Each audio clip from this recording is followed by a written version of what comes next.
मात सरस्वती सुमिर के ये धर्म का ध्यान आदि विराजो कंठों में सुदे जयो मम ज्ञान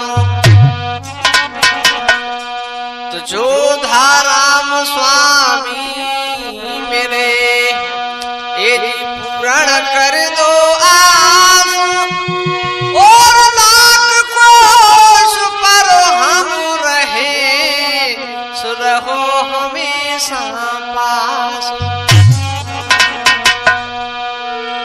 तो कीरत सिंह गुरुदेव के ये चरण नवाऊं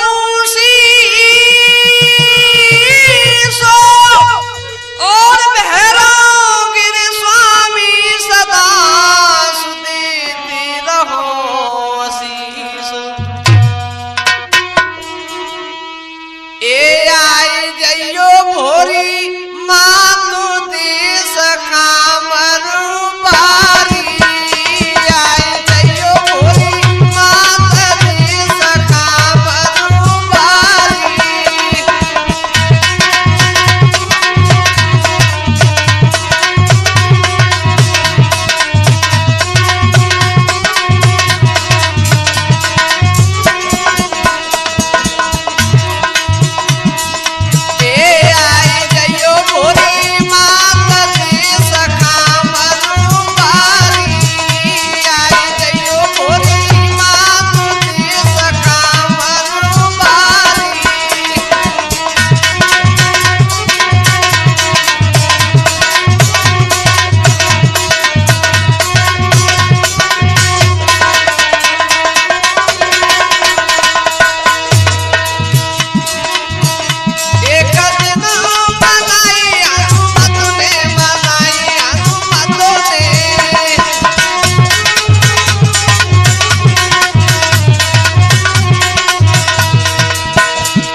हमारे नौजवान साथी हमारी सीता सावित्री जैसी भूमि पर पलने वाली हमारी माता बहना हो। लीजिए आज हम रघुवीर कैसेट के सौजन से और सत्यवान सावित्री का प्रसंग कहने के लिए जा रहे। संयोजक हमारे रवि चेला कोणर वाले और ढोलक बजा रहे हमारे गुरुदेव रामवीर तूफानी जी आगरा वाले। तो लीजिए प्रसंग कहां से है। तो देखिए सत्यवान सावित्री का आप लोगों तक प्रोग्राम पेश कर रहे और स्टूडियो में बैठे हमारे गिरिराज शर्मा जी, हमारे तूफानी गुरु जी के चेला, हमारे गोलू चेला बैठे भेंगना वाला। कुमारियों के बर नहीं मिला ये जी रहते भूप उदास, एक दिन सावित्री गई पितु अपने के पास।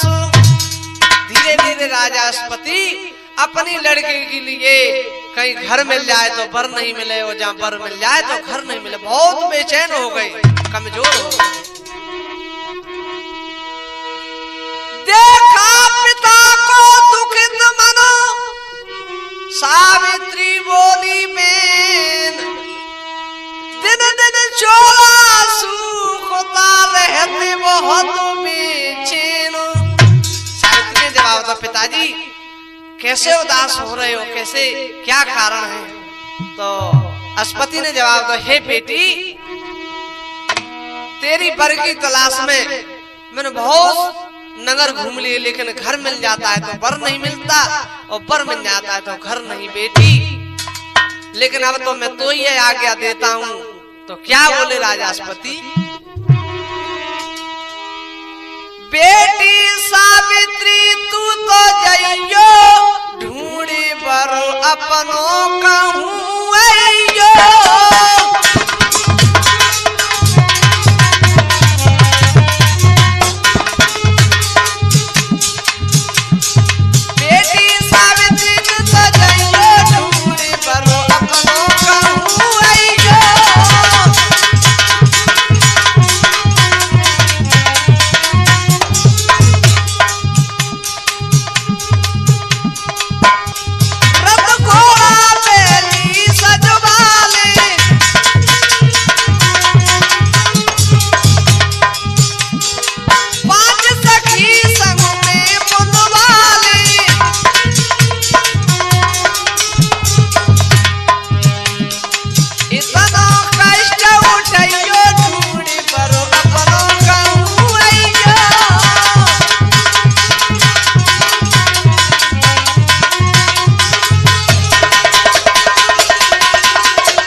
पसंद कर ली, उसके साथ ही शादी कर दूंगा।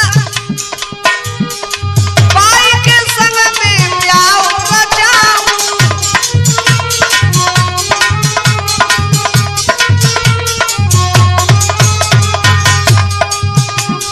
लोग बचन नहीं सुगंध खाऊं।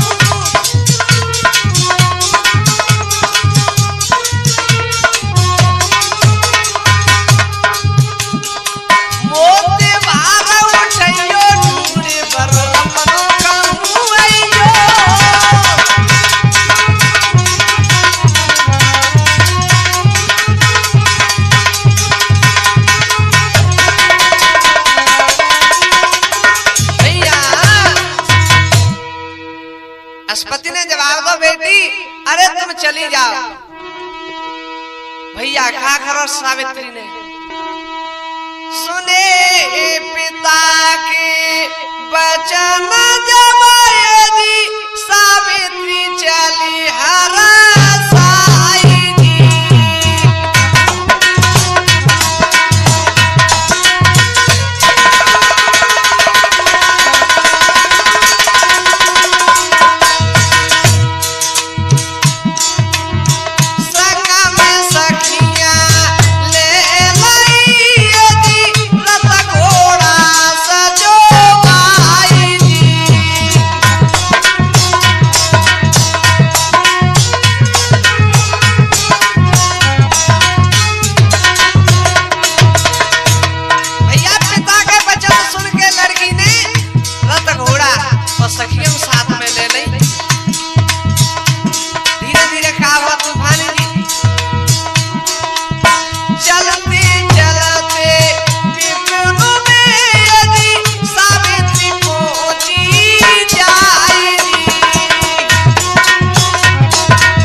वन में घोर जंगल में पहुंच गई।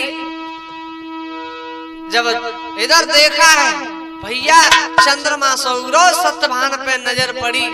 सावित्री ने जवाब दो बहना देखो इधर क्या है। सखिया ने जवाब दो कहा देख रही है। सुखा बोली अरे इस डगर पे सखी ए बहना इस डगर पे सखी काट लकड़ी रहा राजसुत के इसकी सकल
सावित्री ने जवाब दो, अरे बहनाओ मैं तो इसको ही पति बनाऊंगी। और सत्यवान के पास मुड़ गई और क्या बोली, क्या करी तूफानी जी? ए सुनो क्या बोली कि बहुत देर से मैं इंतजार में थी, तुम्हें पाते पाते पाते बहुत देर करो जी, तुम्हें पाते पाते बहुत देर करो जी।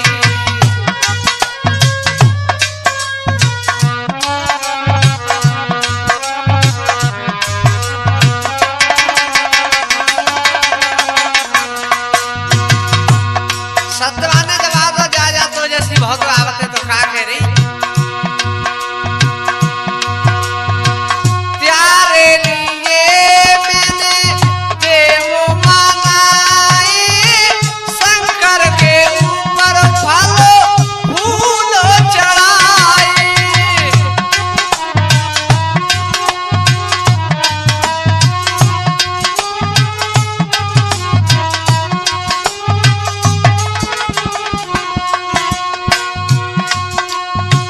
देवी मंदिर जाती,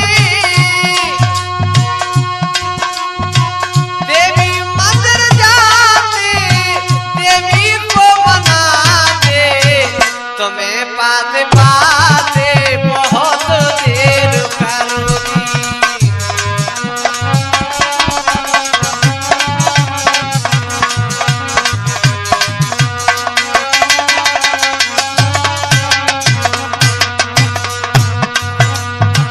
बहुत देर से पिया इंतजार में थी, तुम्हें पाते पाते बहुत देर करोगी, तुम्हें पाते पाते बहुत देर करोगी।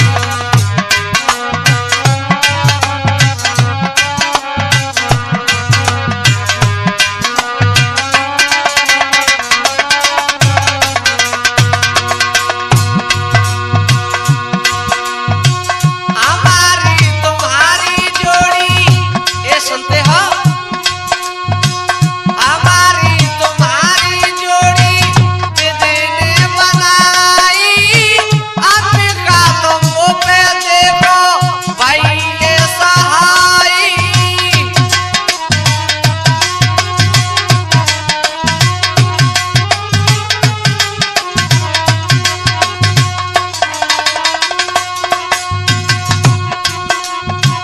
आंसू ये लगाती, आंसू ये लगाती, गीत त्यार गाते, तुम्हें पाते पाते बहुत देर करोगी।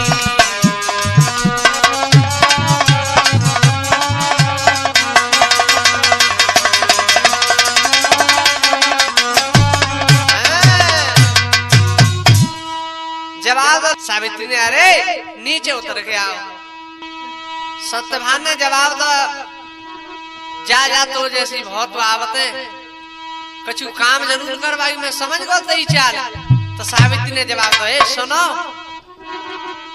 के बहुत जरूरी काम काम कछु और नहीं करवाऊंगी।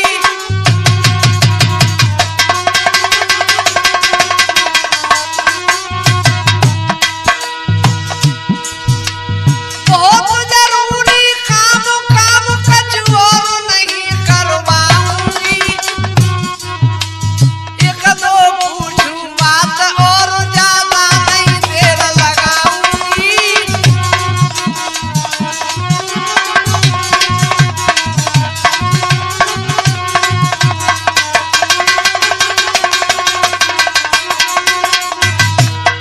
जवाब दो, एक दो बात पूछूंगी, ज्यादा टाइम नहीं लगाऊंगी, आ जाओ उधर आओ ना।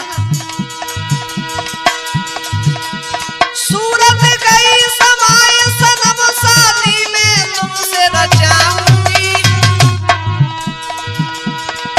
मेरी भई तपस्या सफल, आज पिया अपना तुम्हें बनाऊंगी।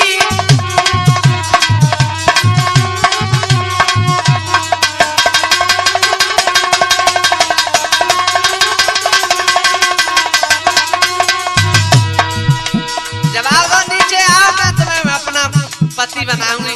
ऐ सत्यवान ने जवाब दो, बहुत हुआ बते तो जैसे,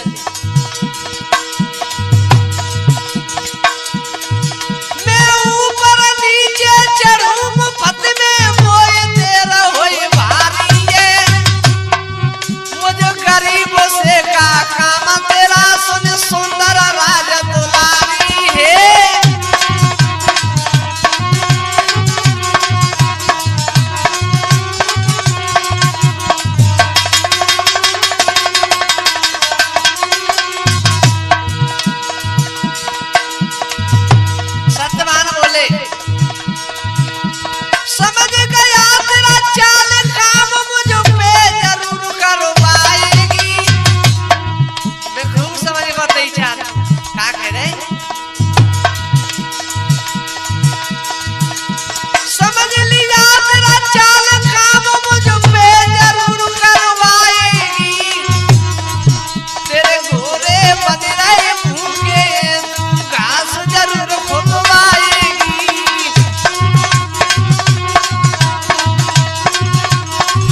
अये शादी ना करते ना पिया बनाते, वैसे ही मोए देर खरारी मुफ्त में।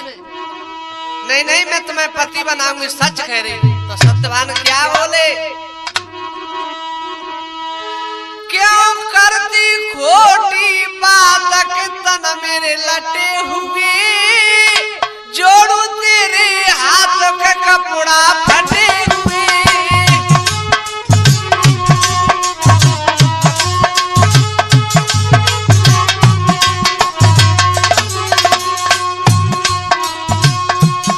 ओ भगवान में समझ को सुन ले, देख मेरे कपड़न में जगह जगह गांठ लग रही है, तू राज दुलारी है और जा है यहाँ से। क्यों करती खोटी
भगवान मैं गरीब हूँ, देख मेरे जगह जगह कपड़ों में गांठ लगने, तू एक राज दुलारिया कहू, राज घराने में चली जा, अपना सुंदर पति देख ले। अरे सत्य भानयों के लगी कर जोर के राज दुलारी से,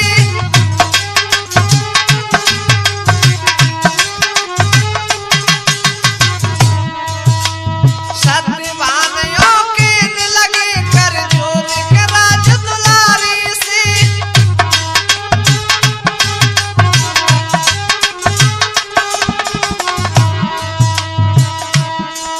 किसी राजपुत्र को ढूंढ ले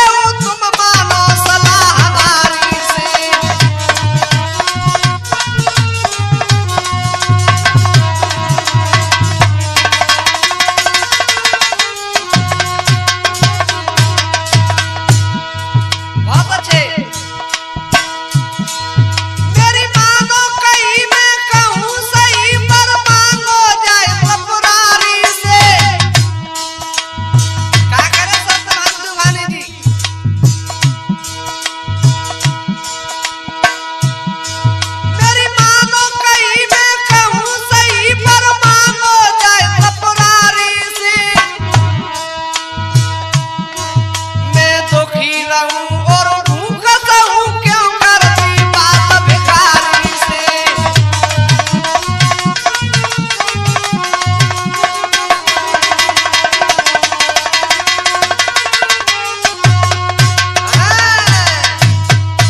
अरे मैं भूखा रहता हूं और जंगल में रहता हूं, मेरे पास बहुत परेशानी पड़ेगी तुझे। जाते हमारी बात मान ले, किसी राजपुत्र को अपना पति चुन ले और उनका छूना बिगड़ो। तो सावित्री क्या बोली भैया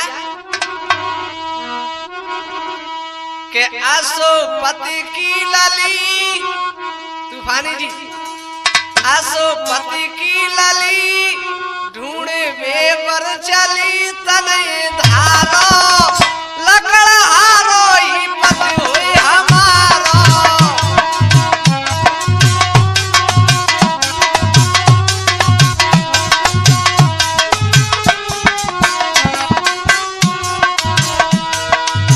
सावित्री ने जवाब दो अपने प्रण कर लकड़ा हारो ही पति बने। आसो पति की लली ढूंढने पर चली तने धारो लकड़ा हारो ही पति हुई हमारो।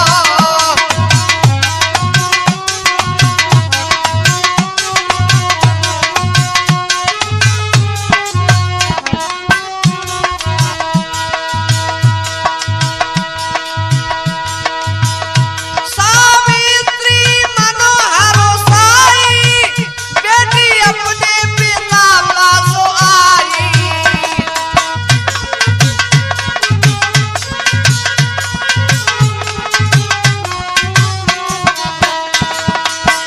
सावित्री अपने पिता के पास आ गई।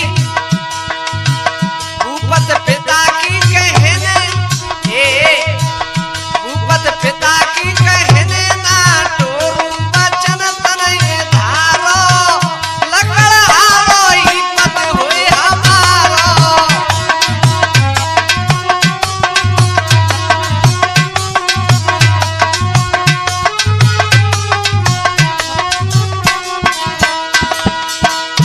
सावित्री अपने पिता पति के पास आ गई। हो बेटी आ गई, हो पिताजी, और क्या बोली बेटी अपने पिता से उचारी एक सुत पे नजर में निडारी।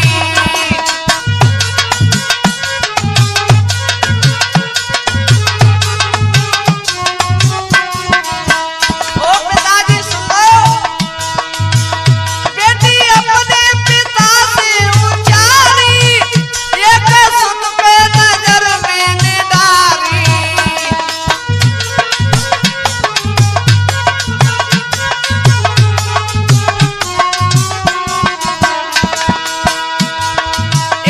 तब से लागी लगन, तूफानी जी, तब से लागी लगन हो गया है मगन मन हमारो लकड़ा हारो ही पति हुई हमारो।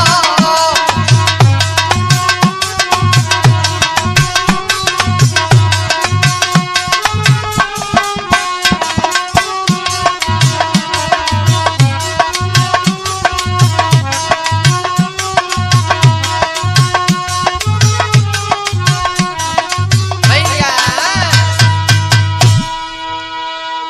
आज राजा अस्पति कहने लगा, रे बेटी बताओ और कहा भैया। आसुपति की लाड़नी रही पिता समझाए, हरि कीर्तन करत भय सो नारद प्रगटे आई। आए हे, तब तक नारद जी नारायण हरि करते हुए और आज अस्पति के पास आ गए। सुने सुता के बचन जब बोले मुनिवर किलकारी है, धुंध सेन की लाल कुमत करे पति शिकार है। ओ बिटिया ये क्या कर रही है? आए भाई स्वीकार मत कर, सत्यभान है। नारद जी के शब्द राजास्पति ने सुने तो का भयो तूफानी जी? राजा के न लगे दुखियाई,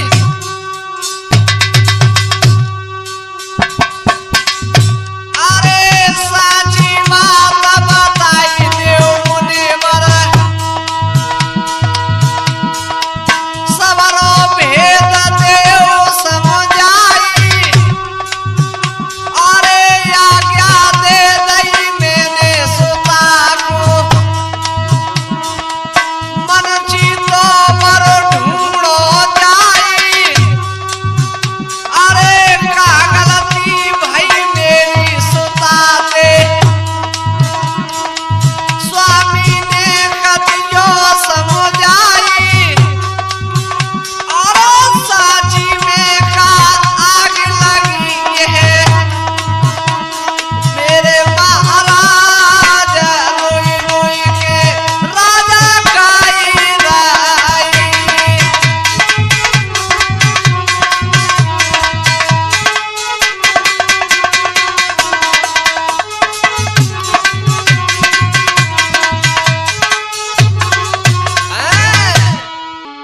अस्पति ने जवाब दो नारद जी, अरे साफ साफ बताओ मेरी सुता ने क्या गलती हो गई? तो नारद जी क्या बोले? नारद कहने लगी समझाई, सुन ले राजन ध्यान लगाई, भई बाबोड़ी है बेटी सावेत्री,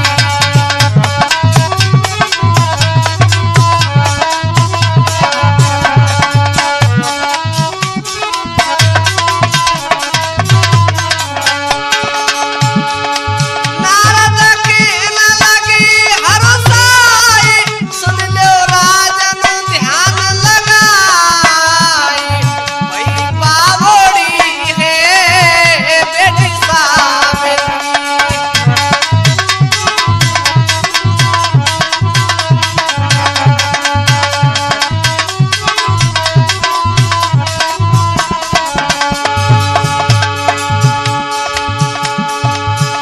ये ज्ञान ध्यान छोटा, आगे की नाय खबर के,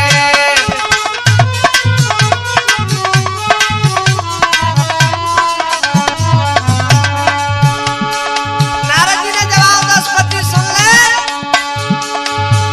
ये ज्ञान ध्यान छोटा, आगे की नाय खबर के, सत्यभान प्राण जो त्यागे, जाके थोड़े दिन की उम्र के,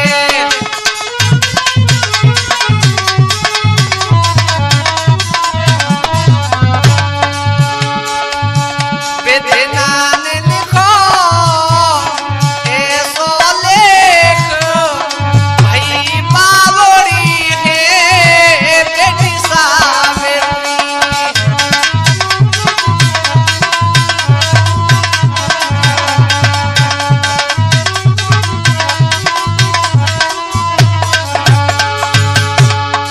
राजास्पति ने ऐसी बात नारद की सुनी तो खा भैया, और खा करे नारद जी, काहे बनावे सजना, बेटी होवेगी एक दिन दुखी है,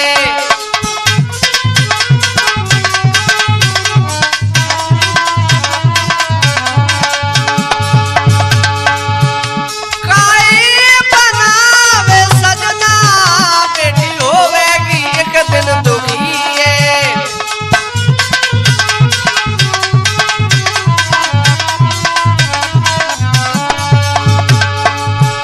एक साल के बाद में राजन सत्यभान की मौत लिखी है,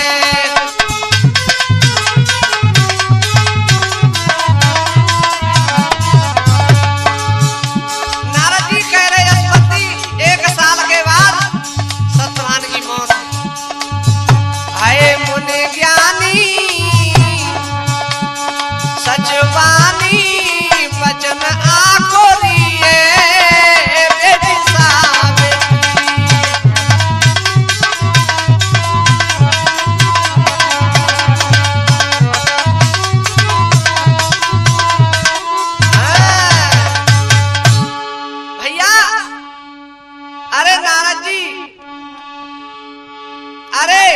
गरीब होता तो गरीबी हटा देता, तन में कोई रोग है तो बीमारी का इलाज करा देता। लेकिन नारद जी ये क्या कह रहे, अरे नहीं, दुखी आकर बोले राजा यशोपति बेटी को तुरंत बुलाया है।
सुने, अरे नहीं पिताजी, चाहे कुछ भी हो जाए मैं तो उसको ही पति बनाऊंगी।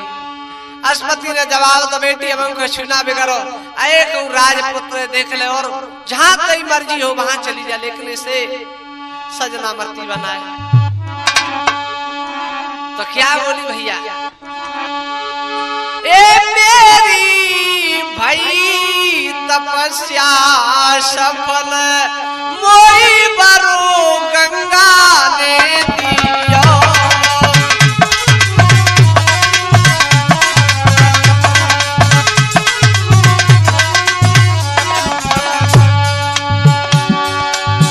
गंगा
मर जाऊंगी लेकिन शादी करूंगी तो उससे ही करूंगी।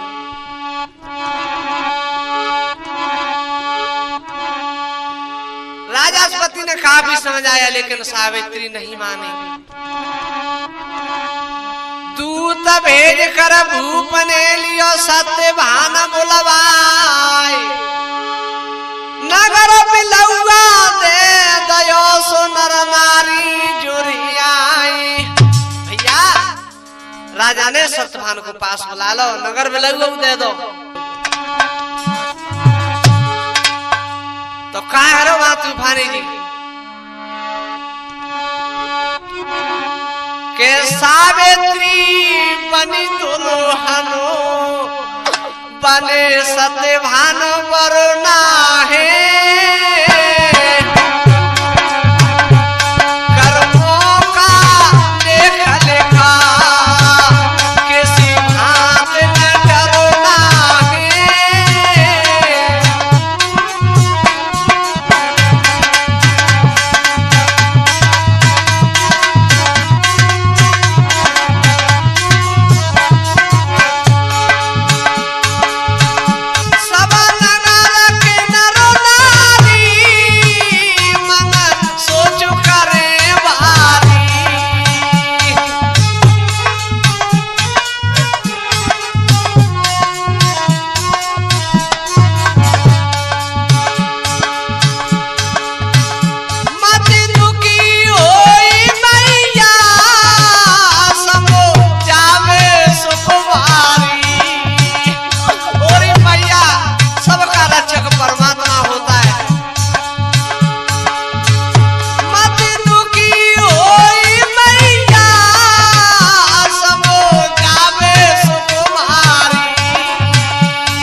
विदा करते हैं सावित्री को राजा अश्वपति। क्या बोले?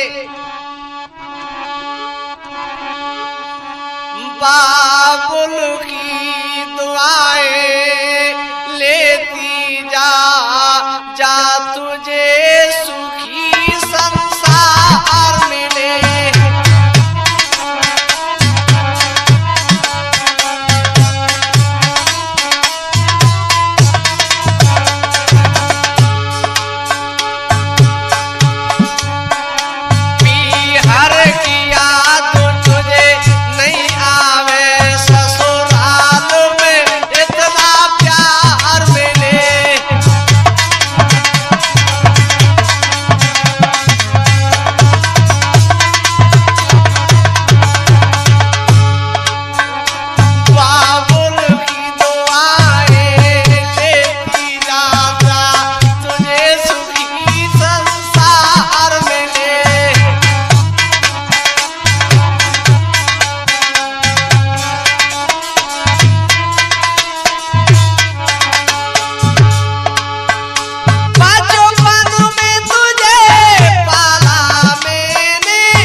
विदा कर दिया और कहेंगे का भो तूफानी जी। सावित्री को साथ ले जी पहुंच गयो निज धाम जी।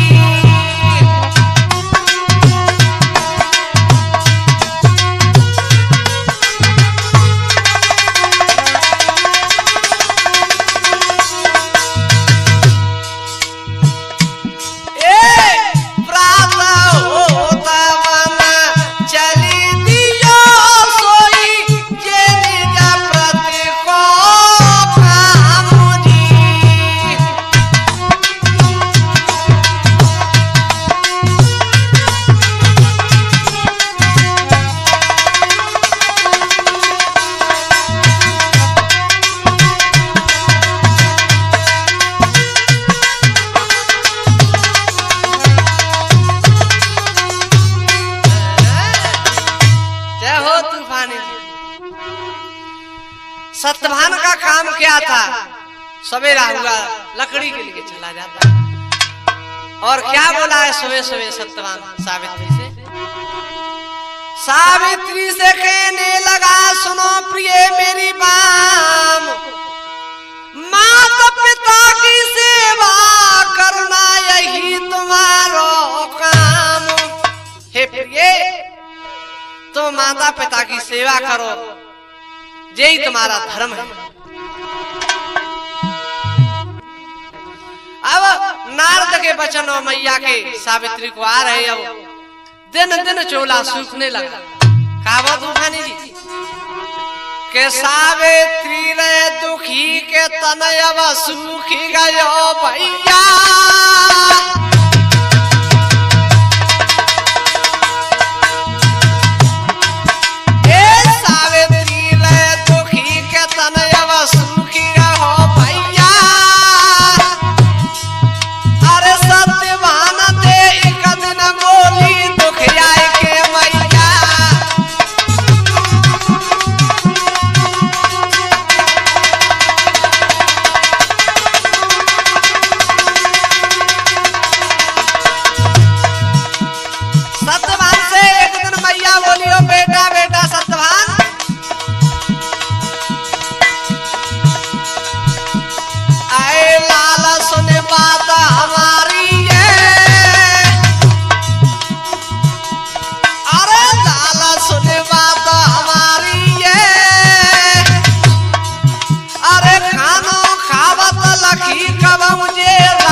सत्यवान ने जवाब दिया मैया खाना तो बस खाती हो, नहीं बेटा तू पूछ ला मन तो कबू ना लगी। सत्यवान ने पूछा हे प्रिय तुम खाना क्यों नहीं खाती हो? जवाब तो मेरा पतिव्रत धर्म का जो उपास है वो चल रहा है, धन्य हमारे मृत लोक की देवियों के लिए, वो अभी पूरा नहीं हुआ इसलिए मेरे व्रत चल रहे हैं। आए हाय धीरे धीरे वो ही समय आ गया। एक दिन सावित्री और सत्यवान से कहने लगी हे पतिदेव मैं तुम्हारे साथ चलूंगी, हे प्रिय तुम घर ही रहो और माता पिता की सेवा करो। नहीं जिद किया तो चलती है तो कहा भो भैया तूफानी जी वो काटी लकड़ी तरते लकड़ी तरते मोती शीशा पे बड़ा रानी।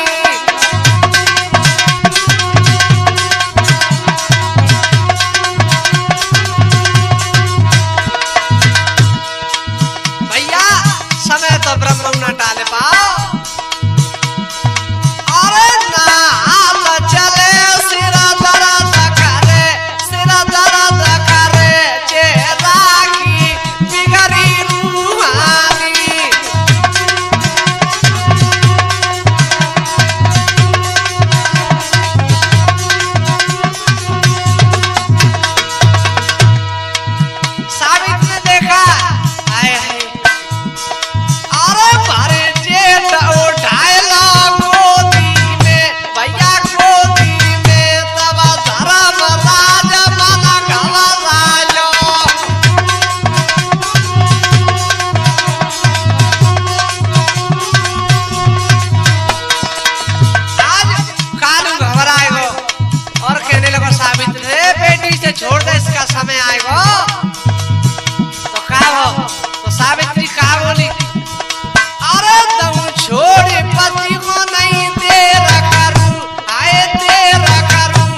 इतने जाए छोड़ दे, जवाब दो, ले छोड़ देती हूँ लेकिन वरदान दो।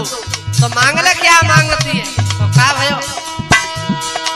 अरे सुवर्ण के थाला पुत्र दूध पिया था पे तुम माता दिखाना चाहती हूँ।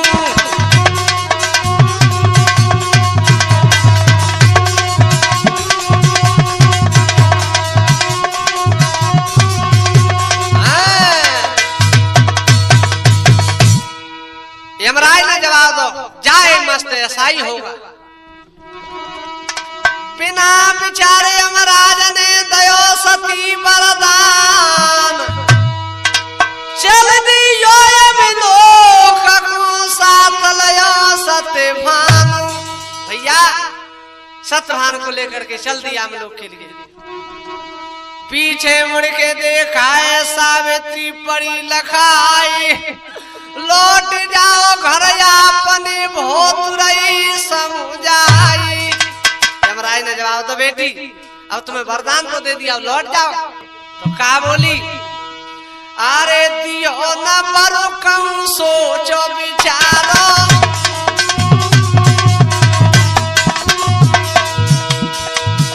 ए दियो न मरो कम सोच विचारो।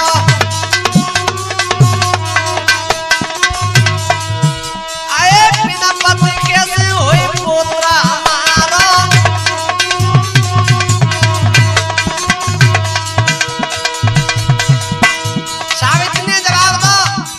वरदान तो दे लेकिन सोच समझ के नहीं दे। औरत दियो न वरु कम सोचो विचारो, बिना पति कैसे होए पोतरा हमारो।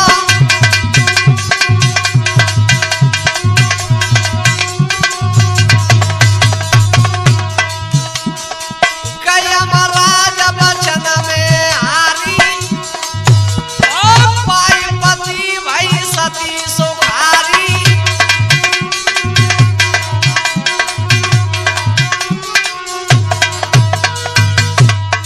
यमराज वचनों में घिर गए, जा बेटी तेरा पति तुझे वापस देता हूँ। सत्यवान को साथ लो और खा भो।